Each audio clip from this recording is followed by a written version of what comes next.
Good, everybody. Wait, we gotta do the wait, this way. Yeah. This way. Backwards. Bing, All bing, right, bing, what's bing, up, bing, bing, bing. KY? It's good, everybody. We'll give it a couple minutes for everybody to hop on in. Appreciate you guys joining us. If you're watching on replay, make sure you say replay on the chat. Whatever platform you're watching on, Facebook or YouTube, make sure you hit that like button. We both appreciate it. You can like both of our lives too, so you can hop back and forth. Me and Surfs up. What's up, Surfs? How was this week? How's everything going? Jam-packed, man. Jam-packed. Tomorrow going on a 200-mile long garage sale thrift or a garage sale hunt. So, and I'm not a huge garage sailor, kind of like you, but we'll see what's out there. Nice. You just took like a week off of live thrifting, didn't you? Didn't you just come back from that? Pretty much like 2 weeks almost. What's up, everyone coming? Yeah, so I've taken off almost 2 weeks because, we both do seasonal selling. So I have so many fall and winter items that I need to list, and sourcing just gets in the way of it. Long time. Yeah, I'm in the same boat. We haven't even gone to the storage unit yet to grab the stuff. We've just been listing the death pallets in the garage. I'm hoping to get that down like halfway down and then have less to move, because otherwise I'm making like multiple trips there, multiple trips back. If I can make like one huge trip there, drop off all the summer gear, and then start pulling the winter gear here, that would be great. But we have to get to listing, which has been great with the mother-in-law, because she's been killing it. I don't even know how many listings. I can check it right now. I think she's at like over 100 drafts completely done, ready for me to just put the price in. So that's like amazing. Golden. Well, and also you're this is your first year doing the seasonal, right?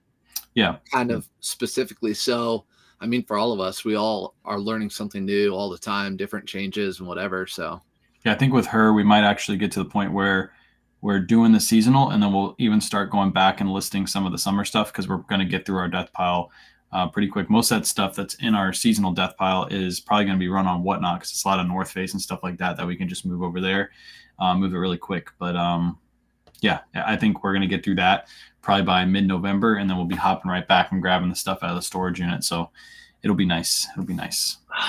Man, jealous. That employee, those Yes. extra hands would be great.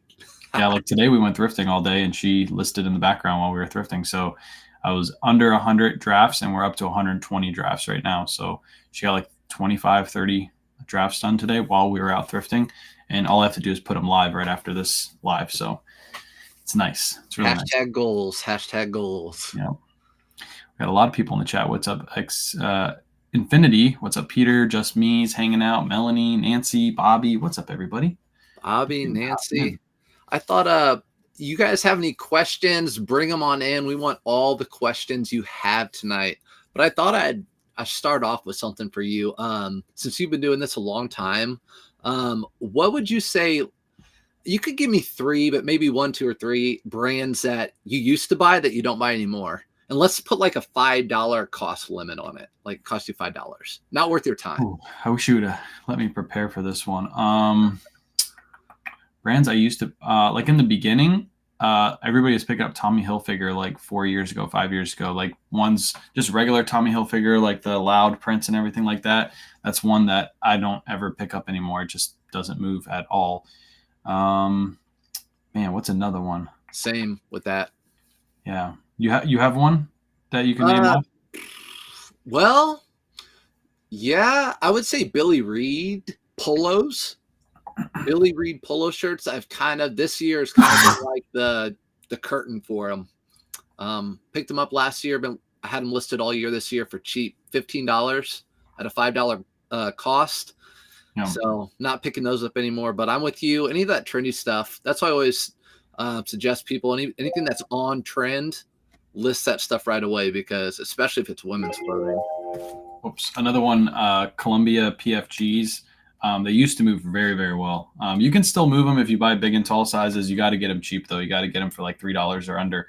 But they used to be like $25 sales, and you used to list them, and they'd sell super fast. And then everybody caught on, so everybody started going to Goodwills. You can find them pretty much every sourcing trip you went on. I would always find Columbia PFGs, and now they don't move. I agree. I agree with you. I feel like you said, there are 2 ways that those sell. If they're really big, or if they have a popular like SEC logo, like where you live. I see up here even Clemson, Georgia. Those always sell. But I feel like Hook, right? HUK. Hook has kind of taken the place. Yep. I would say. Yep, 100%. But I feel like those are going to fall off here soon because Yep. if you go to TJ Maxx, Marshalls, Ross, Burlington, you can find Hook stuff everywhere. Every single one of those stores I've been to recently have all had Hook in those stores. So I have a feeling that those are going to go out of style pretty soon. Piranha is another one. Barry just told me that he went to Bell's this week and they had Piranha for like $8 for just regular T-shirts, which is cheap. And then there was another, Gymshark. Gymshark's about to take a huge hit because you can find it in TJ Maxx, Marshalls, I think Burlington, and he found some at Bell's too. So that's 4 stores that once those brands start getting in there, you might be able to sell certain pieces, but pretty much they're taking a hit because everybody's going to have them now. Yep. And you and I both know by now, if once stuff starts really hitting TJ Maxx and stuff like hardcore, like I felt like Gymshark just threw up all over TJ Maxx and Marshalls this past couple months for $10 a piece, it's over. Don't even thrift it anymore. Yep.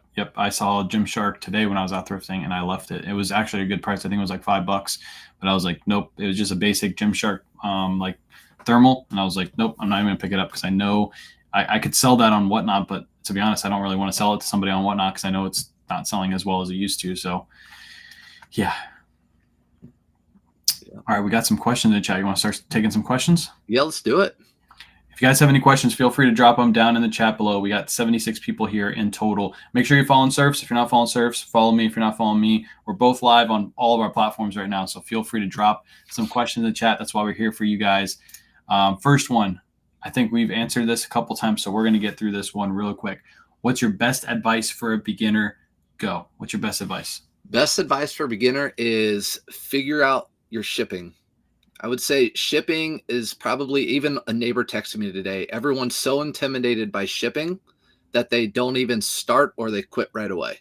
Yep. So figure out shipping. It's very easy. You can type into YouTube how to ship online or how to ship eBay or whatever. That would be my first advice. And if shipping scares you, jump over to a platform like Poshmark, where shipping is super easy. If it's under 5 pounds, it ships with their label. I don't believe you'll get as many sales on Poshmark as you do with eBay. I personally don't, but at least that's somewhere where you can at least start, get your feet wet, and then from there branch off to something like eBay. And you'll kind of start figuring out how shipping works as you use Poshmark and stuff like that. But also watch a ton of free content. There's content. YouTube, Facebook, Instagram, TikTok. There's short form content, long form content. You can just type in anywhere on the internet, how do I ship a pair of shoes, enter, and I'm sure you're going to find hundreds of videos that you can watch to figure out exactly how to ship a pair of shoes. So use the internet to your advantage. Yep. What would you say? What I say what? About advice. Advice? Most important piece. Watch free content, sell some stuff in your house first before you move on to selling it, going to the thrift store and buying things. Learn how to look up sell-through rate. I think those are some solid points to look up. What's the most out-of-pocket thing you've seen at a thrift store? I guess that's like the strangest thing. Most out-of-pocket. Most out-of-pocket thing you've seen. I mean, that's hard because you see so much stuff at a thrift store. So much stuff. I mean, selling underwear has got to be pretty crazy. Oh yeah. But there's underwear for sale at the store I was at today too, and I was like, do people actually buy underwear at a thrift store? I guess. Is there a market for this? Cheaper at Walmart. I wonder how much they sell every single month of just plain underwear. There's got to be a way to track it. And just imagine you're a cashier and somebody brings up a pair of underwear to you to wring out. Do you grab those with your bare hands? Must. You probably they don't have a streak mark. We got Chris at Peak in the chat. What's up, Chris? What's up, Chris? Let's see, we got lots of people. We got Trisha here. We got Thrift Into the Moon here. Got Jared in the chat. Here's one. I know you guys mentioned. I know you mentioned you guys use a spreadsheet for keeping track of cost. But do you guys use the method where you average cost of goods for everything or keep track of each item piece? That's a good question. What do you do, Surfs? Do you keep track? Do you average or cost of good each? I think that is the perfect question for this channel because my prices at my Goodwill are the same. And so my average cost of good has come to be about $520 to $525. So I do average cost of goods. And so I know how many items I pick up at each store and how many items I sell. So I know exactly at the end of the year when it's tax season, my average cost of goods is about 520, 525. Yep, I do individual. So at the stores we go to, like for example, today we went to a store. There was a couple. We went to Red, White, and Blue. There was a couple tags that were half off. There was one tag that was 25% off, and then there was a full price tag. So I like doing the individual. So that way I can tell if I'm making enough profit on these items. If I spread the cost of goods, like for example, I bought an item today, it's $125. That's going to really significantly drive up that cost of goods to like $9 or $10. But if I track it individually, I can actually tell what brands are selling well for me, if I'm paying the right price for items, things like that. So that's the way I do it individually. I don't think there's a wrong way, to be honest. They're both, you'll get the same answer the same way, but some of your items might look like you're making smaller margins if you average it out. That's why I don't do it that way.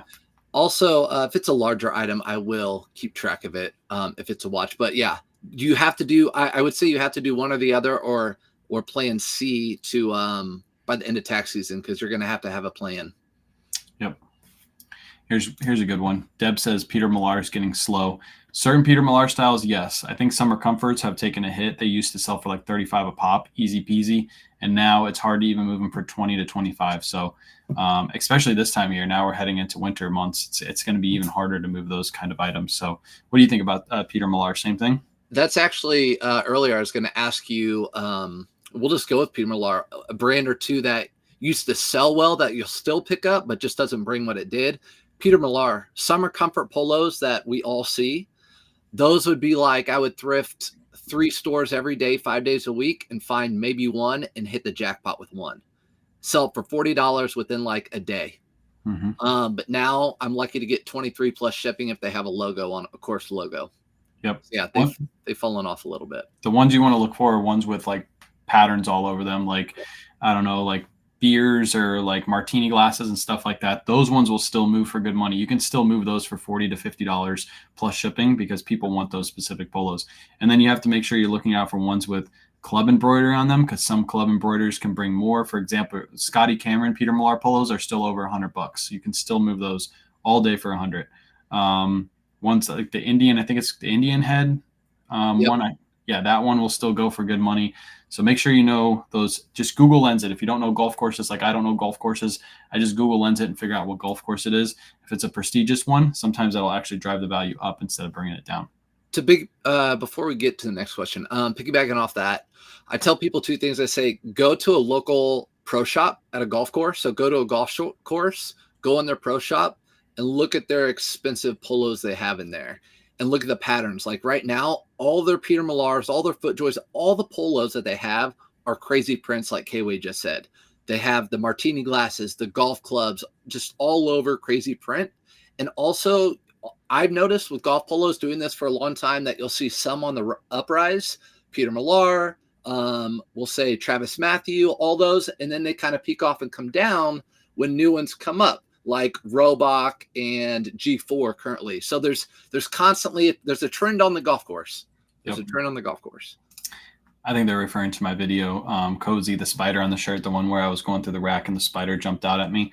But speaking of Spider's a brand I used to pick up back in the day and now no longer is selling because it's in, I think Costco, I think is where they sell it at.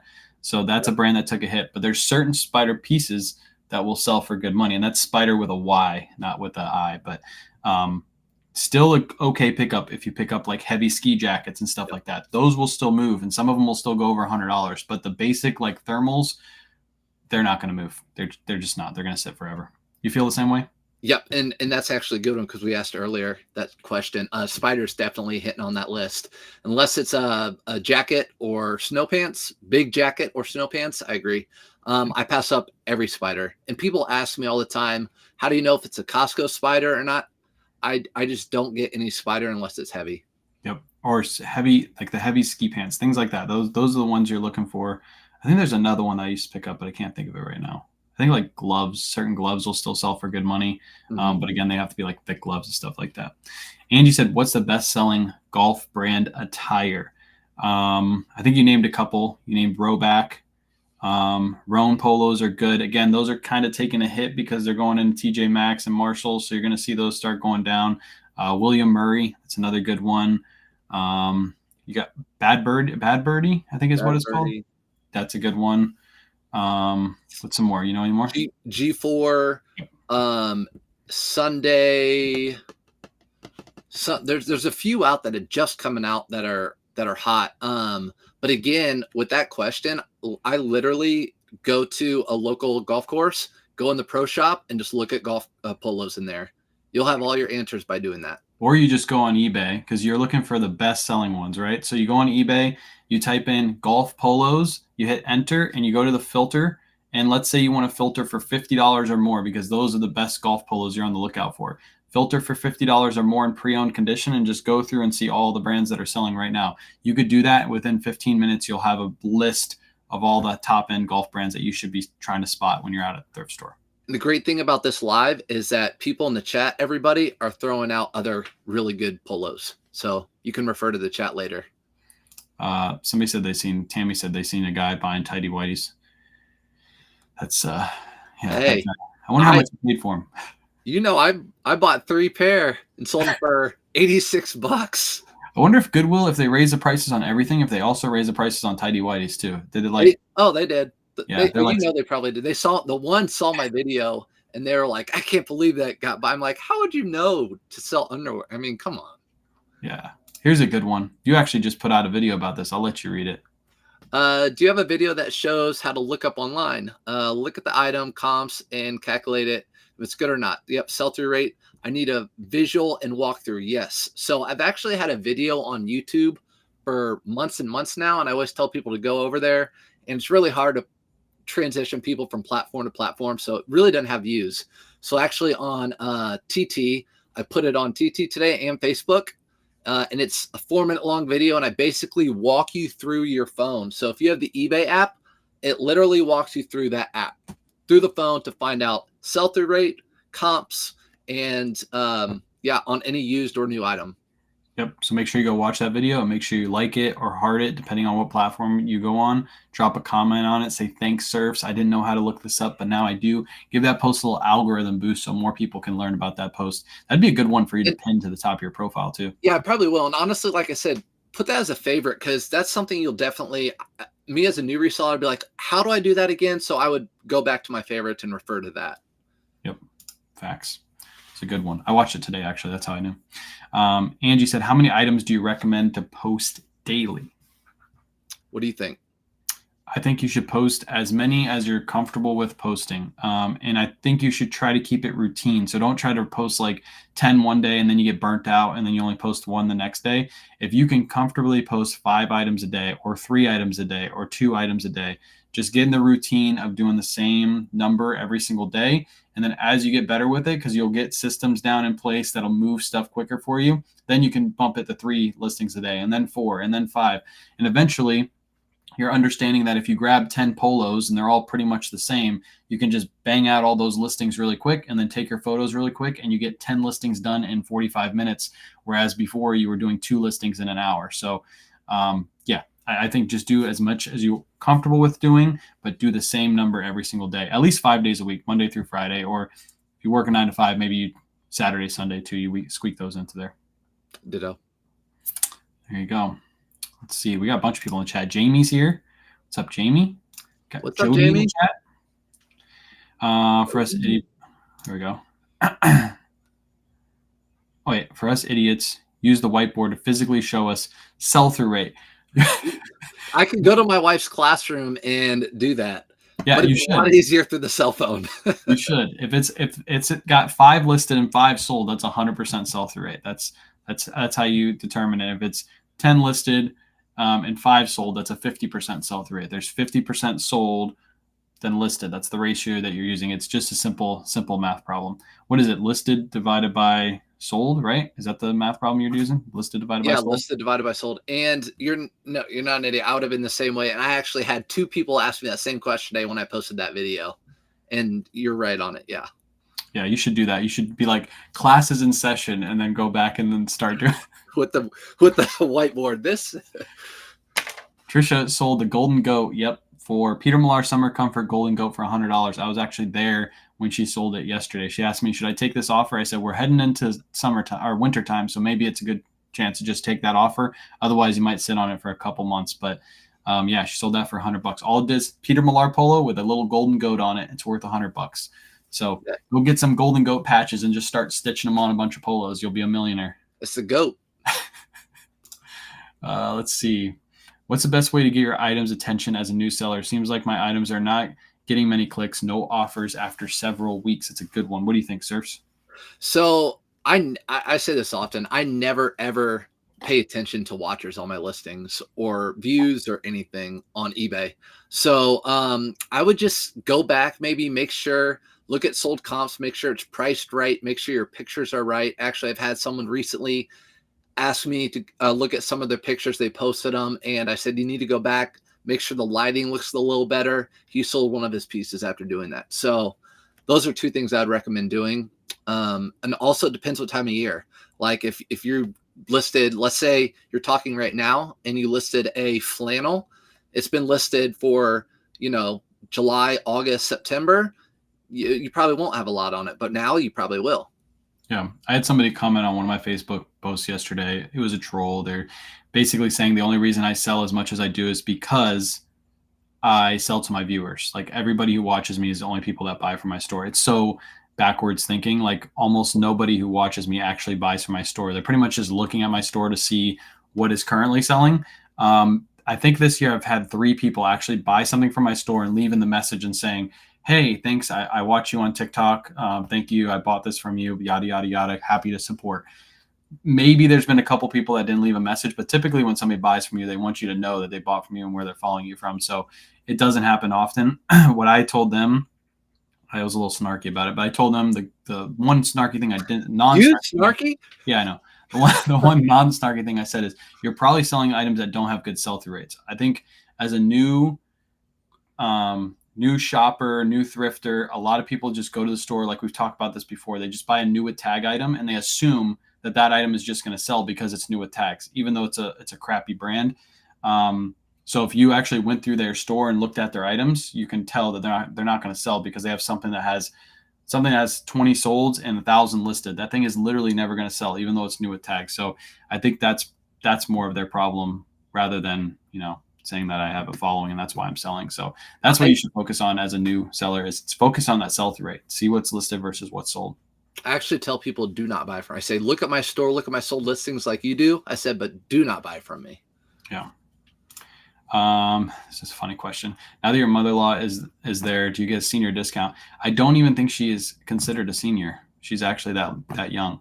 So no, I don't get a senior discount, and I'm not going to ask her age because that would be dumb. So no, I'm not even going to try to get that senior discount. I'm a looking and I'm a lacking. When you end sale and sell similar, do you change anything in the listing? That is a great question. I use Auto Posture, so Auto Posture does it all for me. They don't change anything on any platform but Poshmark now. She just put out a email to everybody.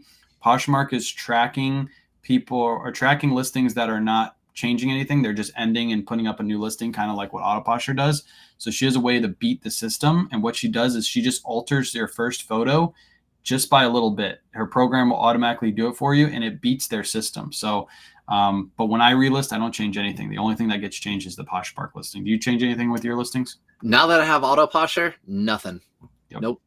Yep. And I see a lot of older listings selling stuff that I had years ago bought, selling now simply because they're getting delisted and relisted. Now, if you want to make it a habit, me and Ethan were talking about this today too, because he signed up for Auto Posture today through my link in my bio. Did he really? Link in his bio too. But we were talking about it, and I told him if you really wanted to adjust something, all you had to do is just go into the listings, like at the end of the night, and look at all the listings that were relisted, and just go in and change the titles, or maybe go in and just check them really quick. It would take you like 10 minutes, and then you can alter something if you really wanted to. Yep. What's up, J-Ride? J-Ride's here. We got Riri in the chat. Riri's in all of our lives. We appreciate you, Riri. Riri. J-Ride says, this YouTube only? No, we're on Facebook and YouTube on both accounts at the same exact time. That's what we do over here. So if you're not following us on all the platforms, make sure you go hop over there. And this live will be downloaded to both Facebook and YouTube on both of our accounts. So you can watch them wherever. We have multiple ways to watch this live. So even if there's a KOA stamp on my side. Oh, yeah. I forgot to take that down. My bad. No, it's cool. Oh, that's that easy. It's gone. Trying Look, to own me? there's no K-Way stamp above your head. You should have told me that though. We need to make our own like little logo. We need to make like I can talk to a guy. We can make the little hand logo. And we can. We won't go there this week. But when the Colts beat the Titans, we'll put a Colts. Okay. Oh, that's a good one. Oh, we should have made that bet. We should have bet like whoever wins, they got to stick the logo above their head. So if the Colts win, which is not going to happen, I'll be on your side, and then you can stick the logo up above my head. That's actually good. We're going to do that. Chat, you heard it first. What do the taxes look like at the end of the year? Thanks for y'all's advice and content. Tax at the end of the year, Surfs. What do they look man. like? So it's such a big change. It's really crazy. I mean, Uncle Sam wants a piece of the pie, right? So forever it went from $20,000 on eBay. They would send a 1099 and you'd have to keep track of everything and do your taxes. 20,000 and up. It went from 20,000 all the way down to 600. And that's not just on eBay. That's on Venmo, Cash App, Poshmark, everything. So if you're making $600 or more on any platform, you're going to have to keep track. But taxes do suck. I might be frozen. K-Way might be frozen. You guys hear me or him?